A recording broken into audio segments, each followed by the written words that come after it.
Hi, my name is Kathryn Brown, And I'm Lizbeth Villalpando. and we are doing our experiment over Pascal's principle. So Pascal's principle states that a pressure change occurring anywhere in a confined incompressible fluid is transmitted throughout the fluid such that the same change occurs everywhere.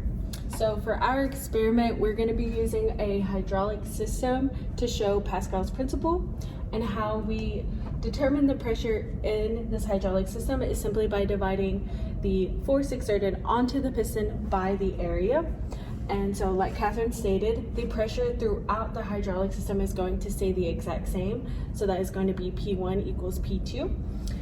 And so if we're looking at this hydraulic system, the force exerted onto this first piston right here is going to be divided by the area of this section of the hydraulic system, and it's going to be equivalent to the second part of the hydraulic system, and that's going to be the exact same.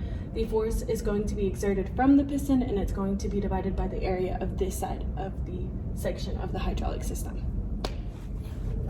Now jumping into the introduction of our experiment. So we'll be using a 10 milliliter syringe as our first piston. So here you can see we have calculated the area of our 10 milliliter syringe.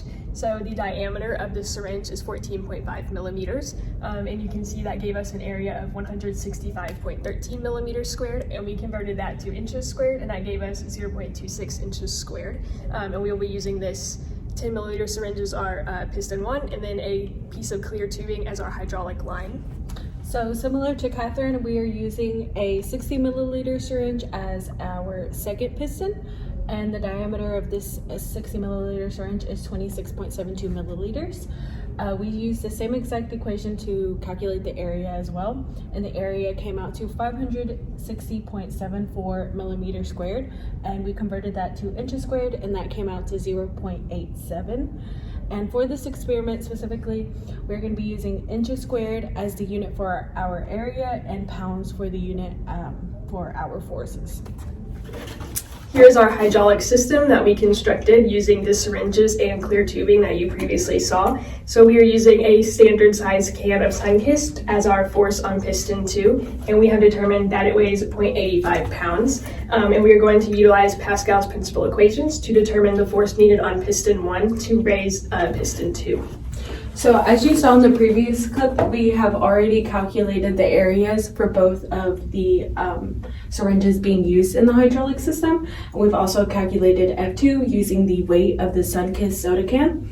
So utilizing the equations from before, P1 equals P2, which is also equivalent to F1 over A1 equal to F2 over A2. And if we plug in our given values,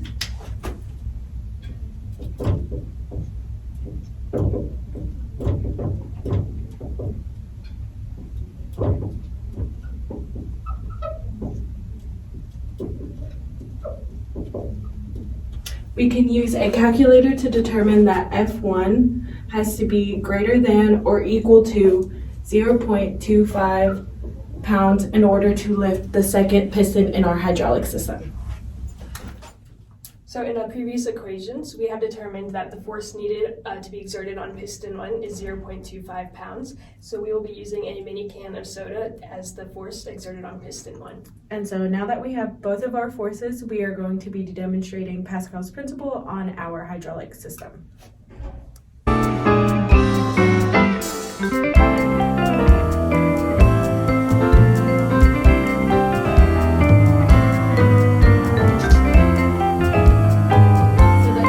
Demonstration, and hopefully with our simple hydraulic system that we built, you guys were able to grasp a better understanding of how Pascal's principle is applied. Thank you so much for watching. We really appreciate it.